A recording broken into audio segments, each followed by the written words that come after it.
everyone, welcome back to my channel, and if you're new, welcome. Thank you so much for joining me. My name is Trish. I'm an ambulatory wheelchair user, and I just want to share my day-to-day life is like. Today was hectic, so I just wanted to jump on and make a short video since I haven't done so in a few days. School's out now, so the videos are going to be more like 4 times a week than the 5 I usually do. I think some weeks I'm going to be happy with 3. Things are hectic, but I am still going to do my best to provide great content. So if you clicked on this video, you're probably either diagnosed with gastroparesis, suspected to have gastroparesis, or know someone else who has it. It is a really frustrating disease, and today I want to talk a little bit about my path to recovery. Now, when I say recovery, I don't mean I don't have any symptoms, because I do. I still have life-altering gastroparesis symptoms, but at one point my symptoms were life-threatening, and they're not that anymore. I'm not living in hospitals or anything like that. So things have improved, and I wanted to share my journey with that. I have already made 2 videos where I talked about my diagnosis process and just my health journey in general. So I'm going to link those in the description. I'm not going to go tons into detail in this video because you can go back and watch those if you want to know. It really was like a real life medical mystery, so it is worth checking out.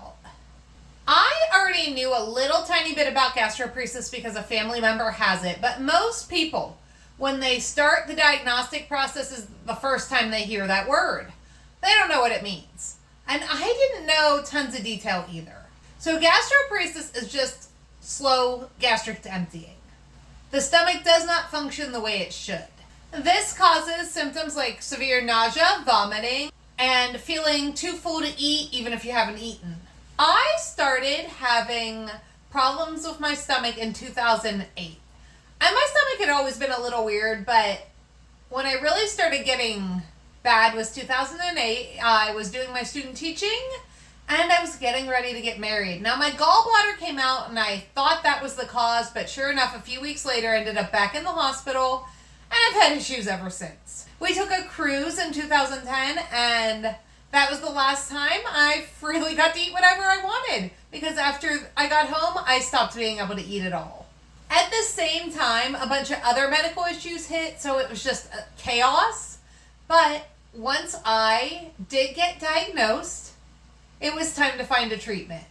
And it was hard. Medication didn't work. I tried several different kinds. I even tried one you had to get from Canada. Nothing really worked. Eventually, they put in a feeding tube and said that's all we can do.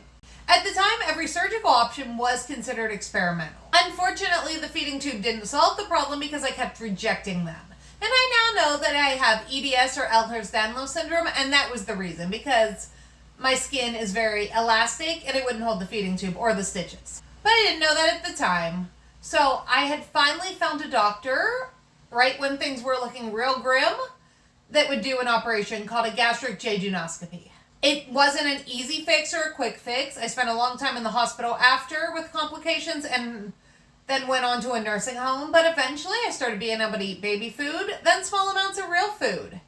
And then years later, I was able to increase my amounts and types of food. And that lasted for 10 years total before I had to have another revision. That just happened in the fall, and I haven't been in the hospital since. I have had some flare-ups. They weren't serious enough for the emergency room, but they were very uncomfortable and painful. It will never be cured, even through surgical intervention. But I am not critically ill, and I live a life I didn't think I'd get. I will never be better, but if you would have told the me that was laying in the hospital bed after that first surgery that I'd be raising a child, I wouldn't have believed you. I don't think I thought I'd be alive at this point in my life. I didn't think I'd get this old. I didn't think I'd make 30. So, there was definitely improvement through surgery, even if it won't ever go away. I do still have to maintain a pretty strict diet, though, or I would get seriously ill and I'd end up in the hospital. One time I ended up in the hospital because I tried sauerkraut.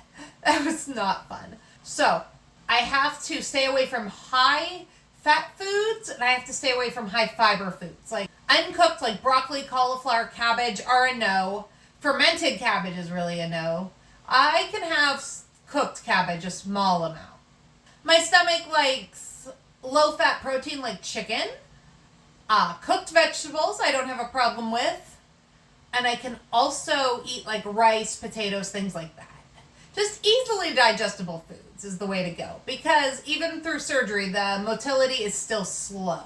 Try to keep in mind, though, that every person will have different dietary needs, so do not take this as medical advice. Ask your doctor or a registered dietitian to come up with a plan for you.